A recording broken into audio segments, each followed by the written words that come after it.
They say isolation breeds madness. They're not wrong.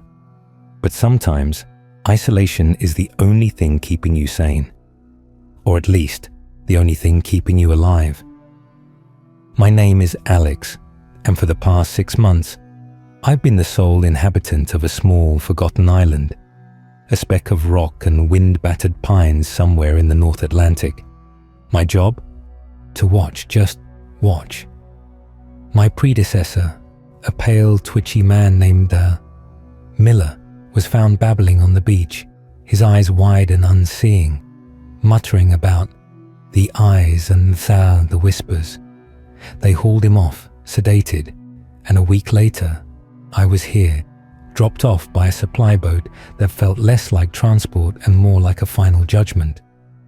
They gave me a satellite phone, a year's worth of rations, and a thick, leather-bound journal. Inside, neatly penned in a cramped, almost illegible script, were the rules, Miller's rules, the rules that, presumably, kept him alive, if not entirely sane. And now, they keep me alive too. Rule 1. Never, under any circumstances, leave the lighthouse after sunset. The lighthouse is my sanctuary, my cage. It's old, built of solid stone, its light a lonely beacon in the vast darkness. From the moment the sun dips below the horizon, painting the sky in hues of blood and bruised purple. I'm inside. Every door, every window locked and bolted. The air grows thick, heavy with unspoken things. The hum of the generator, usually a comforting drone, takes on a nervous thrum. It's not just about what's outside. It's about what tries to get in. I've seen them, flitting shadows in the periphery of the beam, shapes that don't quite conform to anything natural. Sometimes, at the very edge of the light's reach, I swear I see figures, tall and gaunt, standing perfectly still. They don't move, they don't wave, they just stand, watching me. The first night I broke this rule, it was accidental. I'd gone out to check the weather station, a small, rickety shack about 50 yards from the lighthouse. The wind was picking up, and I wanted to secure the instruments. I misjudged the sunset, caught up in the task. By the time I turned back, the last sliver of sun was gone. The air went dead silent. The wind, which had been whipping at my clothes moments before, ceased. Not a rustle, not a whisper, just a profound, suffocating stillness. And then I heard it, a sound like wet fabric dragging across stone. It was coming from the direction of the old boathouse, nestled in a small cove.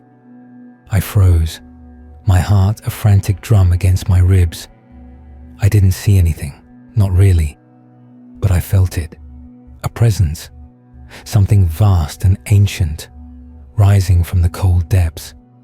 The air around me grew impossibly cold, a piercing, bone-deep chill that had nothing to do with the outside temperature. And then, a sound that wasn't a sound, but a feeling, like 1,000 tiny needles pricking at my skin, a whisper that vibrated deep within my bones. It was a language without words, a suggestion of unspeakable things. I ran. I didn't look back. My legs pumped, burning, fueled by sheer, unadulterated terror. The sound of wet fabric dragging grew closer, faster, somehow surrounding me. I scrambled up the steps of the lighthouse, fumbling with the heavy door. As I slammed it shut, I heard a wet, guttural thud against the wood, a sound that made my stomach churn. I pressed myself against the door, gasping, shaking. The image of something formless and vast seared into my mind. I didn't sleep that night. I just sat, listening to the creaks and groans of the old structure, and the faint, almost imperceptible scrape that seemed to emanate from the other side of the door. Rule 2. Never, ever looked directly at the water for more than 5 seconds after dark. This one took me a while to understand. At first, I thought it was about reflections, about the way the light played tricks on the eyes. But no, it's about what's in the water. The ocean around this island isn't like other oceans. It's too dark, too still, even when the storms rage. During the day, it's a deep, unsettling indigo. At night, it becomes an abyss, swallowing the light, reflecting nothing but a deeper, more profound darkness. One night, I was up in the lantern room, performing my hourly check of the lamp. The storm was fierce, waves crashing against the rocks below, sending spray high into the air. The beam cut through the driving rain, illuminating the churning surface of the sea. For a moment, a flash of lightning illuminated something just beneath the waves, something massive. My breath hitched. It was too fast to properly register, but it left an impression, a lingering dread. Then, for some reason, my eyes lingered. Drawn, compelled. The beam swept across the water, and in its momentary embrace, I saw them. Not reflections, not tricks of light. Eyes, hundreds of them, glowing with an internal phosphorescent light, like embers submerged in liquid coal. They were arranged in shifting, unblinking patterns, forming shapes that were both geometric and organic. Some were tiny, pinpricks of light. Others were enormous, the size of dinner plates, cold and alien. They swirled and shifted, a silent kaleidoscope of unholy observation. And then, just as quickly as they appeared, they were gone. The beam moved on, and the water was just water again, dark and empty. But the image was burned into my retinas, into my mind. I staggered back from the window, pressing my hands to my eyes, trying to rub away the terrible vision. My heart hammered, a frantic drum against my ribs. What were they? What was down there? The thought sent a shiver of ice through my veins.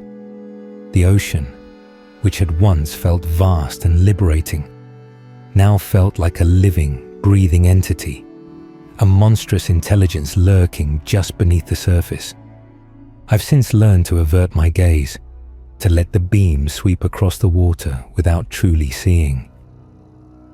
But sometimes, in the dead of night, when the wind howls and the waves crash, I feel their gaze, a cold, unwavering pressure on the lighthouse. Rule 3. Ignore the whispers. They are not for you. The whispers started subtly, a faint, almost imperceptible murmur on the edge of hearing. At first, I dismissed them as the wind or the creaks of the old lighthouse. But they grew. They took on a rhythm, a cadence, like a chorus of unseen voices. They come from everywhere and nowhere, from the walls, from the air, from deep within the earth itself. They're not words, not in any language I understand. They're a jumble of sounds, a cacophony of hisses, clicks, and guttural sighs. Sometimes they sound like a crowd speaking in unison, their voices distorted and stretched. Other times, they're individual, distinct, like someone breathing too close to your ear. Miller's journal entry for this rule was brief, scrawled in a frantic hand. They want you to listen, don't they lie? The problem is, they try to make you listen. They escalate. They become seductive.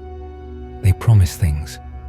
Sometimes, they sound like familiar voices, my mother's, a long-lost friend's.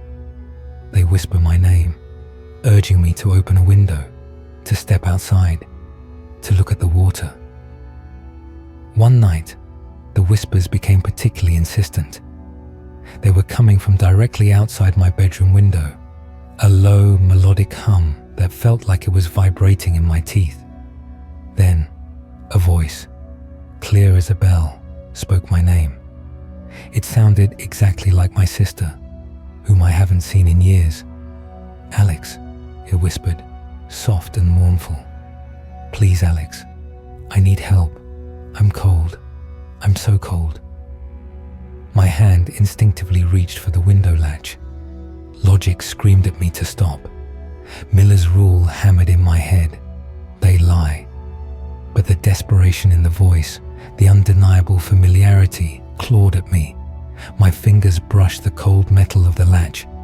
Just as I was about to turn it, a different sound cut through the whispers, a high-pitched, almost mechanical shriek that grated on my nerves, like metal being torn apart. It wasn't human. It wasn't natural.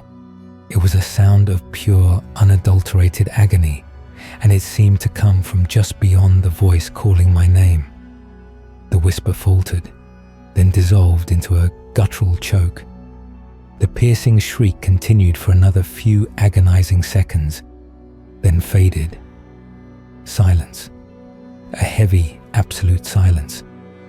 I snatched my hand back from the window as if burned.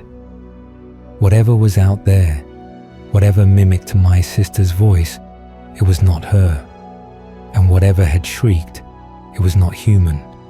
The whispers, it turns out, are a lure, and the things that produce them are not alone. Rule 4. Always keep a light on. Always. The lighthouse lamp is powerful, but it's not enough. Every room in the lighthouse has at least one working lamp, usually more. Even in the daytime, I keep a low light on in the corners of rooms. The shadows here are too deep, too hungry. They writhe and stretch, taking on shapes that are just a little too defined, just a little too wrong. It's not just about seeing, it's about what the darkness conceals, or rather, what it reveals. The first few weeks, I was careful with power. This island is powered by a generator, and fuel is finite. I turn off lights in rooms I wasn't using. A mistake. I woke up one night, startled by a sudden, profound chill. My bedroom was plunged into absolute darkness. The lamp I'd left on in the corner must have flickered out. I fumbled for my bedside lamp, my heart beginning to pound. Before my fingers found the switch, I felt it. A presence. Not a whisper, not a sight, but a tangible weight in the room with me. It felt vast, cold, and utterly predatory. I held my breath, my entire body tensed, listening. And then I heard it. A soft, wet slurp from the foot of my bed, followed by another and another. Like something massive and shapeless was feeding, slowly, deliberately. The air grew heavy, smelling of damp earth and something metallic, like old blood. I squeezed my eyes shut, my hands still trembling, searching for the lamp switch. I could feel the vibrations through the floorboards, faint tremors indicating something immense was moving. The slurping sounds continued, interspersed with soft, wet clicks. Finally, my fingers closed around the switch. With a desperate click, the small lamp flickered to life, casting a weak, yellow glow into the room. The sound stopped. The smell dissipated. The overwhelming sense of presence vanished. The room was empty, exactly as I had left it. But on the wooden floor, at the foot of my bed, was a dark, viscous stain. It was circular, about a foot in diameter, and still faintly glistening. It looked like something had bled, or vomited, or perhaps dissolved there. I cleaned it with bleach, scrubbing until my hands were raw. But the memory of the sound, the feeling of that monstrous presence in the darkness, stayed with me. Now, every lamp is on, always. Even when the generator groans and threatens to give out, I keep them burning. The cost of fuel is nothing compared to the cost of darkness. Rule 5. Never investigate the anomalies. The island is riddled with them. Oddities. Things that shouldn't be there. things that defy explanation. There's the circle of blackened stones on the north side of the island, too perfectly round, too smooth, as if melted and reshaped. The air above it always shimmers, even on a cloudy day. There's the single, impossibly tall pine tree on the western bluff, its branches twisted into unnatural, almost screaming shapes. Its needles are black, not green, and they never fall. There's the stretch of beach where the sand is always wet, no matter how long the sun shines, and where faint, unidentifiable footprints appear each morning, leading from the water's edge towards the interior of the island, and then vanish without a trace. Miller's journal was particularly emphatic about this rule. "Curiosity," he wrote, his handwriting practically a scrawl, "is the quickest way to join them." I saw the footprints for weeks before I was tempted to follow them. They were unsettling, too large, too splayed, yet oddly human-like. They appeared every morning, a fresh set, always heading inland. One particularly calm morning, a clear sky, no wind. I stood on the beach, watching the last set of prints disappear into the tall, thick brush that lined the shore. A thought, cold and insidious, crept into my mind. What if it's a survivor? What if someone else is here? The isolation was getting to me. I was desperate for human contact, even the fleeting hope of it. I took a step, then another, towards the brush. The air grew still. The birds, usually raucous, fell silent. An unnatural quiet descended upon the island. I pushed aside a thick branch, revealing a narrow, almost invisible path. The footprints were clearer here, the indentations deeper. They led deeper into the dense undergrowth, winding between ancient, gnarled trees. As I walked, a faint, sweet smell began to permeate the air. It wasn't unpleasant, but it was alien, like something blooming in a place it shouldn't be. The light grew dim, even though it was midday. The canopy above was so thick, it felt like twilight. The path twisted and turned, and then, up ahead, I saw it. A clearing, and in the center of the clearing, something, an anomaly. It was a structure of sorts, made of bone, not animal bone, not human bone. The bones were too large, too twisted, forming a grotesque organic edifice that spiraled upwards, reaching for the unseen sky. It pulsed faintly with a dim internal light, and the sweet alien smell was strongest here. As I stared, horrified, I saw movement within the structure. Not something moving on it, but something moving within it. A slow, viscous churning, like a massive, unseen heart beating. And then I heard it, a low, resonant hum, a deep vibration that seemed to come from the very air itself. It was the whispers, magnified, distorted, and undeniably directed. I knew, with a horrifying certainty, that if I took another step, if I got any closer, I would be lost. Whatever this thing was, whatever it was doing, it was drawing me in, trying to absorb me. I backed away, slowly at first, then turning and stumbling, running blindly back the way I came, crashing through the undergrowth, not caring about the scratches and scrapes. I didn't stop until I burst back onto the beach, gasping, my lungs burning, the salt spray a welcome shock against my face. I never followed the footprints again. The clearing, the bone structure, the hum, they are not for me.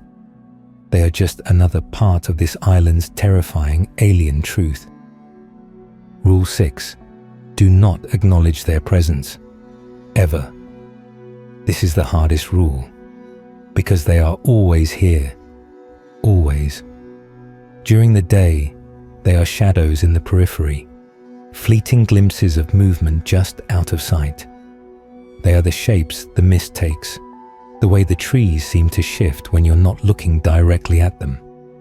They are the sudden, inexplicable drops in temperature, the feeling of being watched when no one is there. At night, it's worse. They press against the lighthouse walls. I hear them sometimes, soft thuds, a faint scratching. I see their outlines against the glass of the lantern room, distorted by the light, but undeniably there. Not human, not animal, something else entirely. The rule is simple. Do not acknowledge them. Don't look directly. Don't speak to them. Don't react. Just exist. Pretend they're not there. One night, the scratching began at the base of the lighthouse, right below my bedroom window. It was slow, rhythmic, like something with long, sharp talons was trying to dig its way through the stone. It went on for hours, a relentless, grating sound that vibrated through the floor. I tried to ignore it, burying my head under my pillow, but it was useless. The sound permeated everything. Then, a low, guttural growl vibrated through the floorboards. It was deep, primal, and filled with a cold, ancient malice. It sounded like it was coming from something enormous, just outside the window. My breath hitched. I could feel my heart hammering against my ribs, a frantic, desperate rhythm. I squeezed my eyes shut, repeating Miller's rule like a mantra. Do not acknowledge them. Do not acknowledge them. The scratching intensified, becoming frantic, desperate. The growl deepened, becoming a throaty rumble that shook the very foundations of the lighthouse. And then, a series of heavy, wet thuds against the window itself. Not shattering, not breaking, but something pressing against the glass, distorting the light from the lamp I kept burning. I knew, without opening my eyes, that something was looking in. Something large.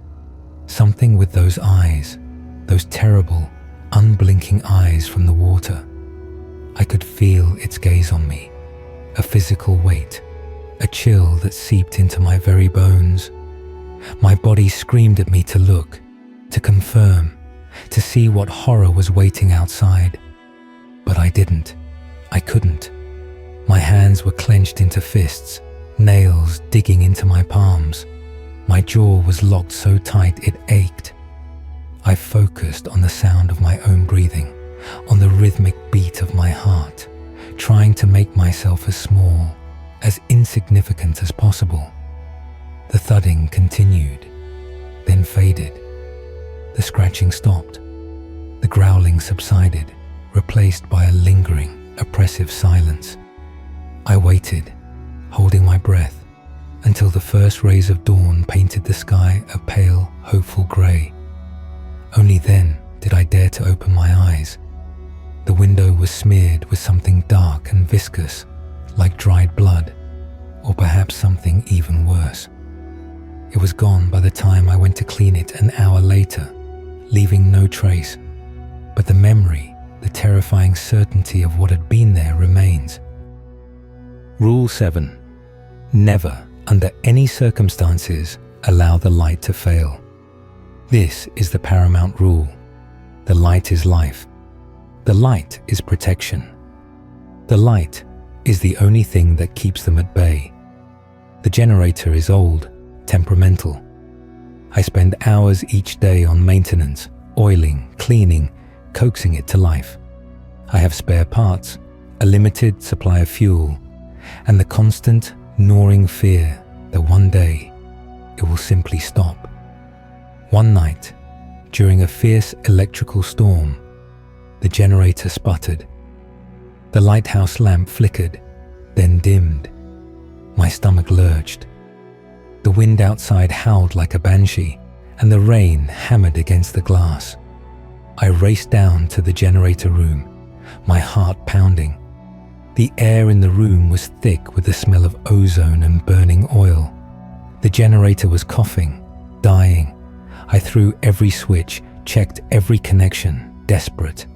The light above me, the small emergency lamp, flickered again, then went out.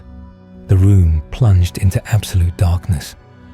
And then, silence. The storm outside seemed to mute itself. The wind died. The rain stopped. A profound, suffocating silence descended. I was in absolute darkness, surrounded by the mechanical corpse of the generator. My hands were shaking so badly I could barely feel them. My breath hitched in my throat. And then I heard it, a sound from directly above me, from the main lamp room hundreds of feet above. A high-pitched, almost joyful chittering. It was a sound I'd never heard before, but it filled me with a primal, bone-deep terror. It was a sound of discovery, of triumph. The chittering grew louder, a chorus of unseen things, and then a faint, almost imperceptible thump from the very top of the lighthouse, directly over my head, and another, like something immense was crawling, slowly, deliberately, down the spiral stairs. I could feel the vibrations through the stone. Each thump was heavy, wet. It was coming for me. Whatever it was, the moment the light failed, it came. Panic surged, cold and electric. My hands fumbled desperately in the darkness, searching for the manual crank, the emergency ignition. My fingers brushed against cold metal. I found the crank, shoved it into its slot, and began to turn. It was stiff. My muscles screamed with the effort. Each turn was agonizingly slow. The thumping from above grew closer, louder. I could hear a wet, dragging sound accompanying it now, closer and closer. My breath came in ragged gasps. The chittering was directly outside the generator room door now, a frantic, gleeful sound that made the hairs on my arms stand on end. I pushed, strained, ignoring the burning in my arms, the terror clawing at my throat.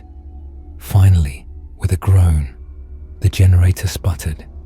Then, a cough, a hesitant rumble, and then a steady, triumphant roar.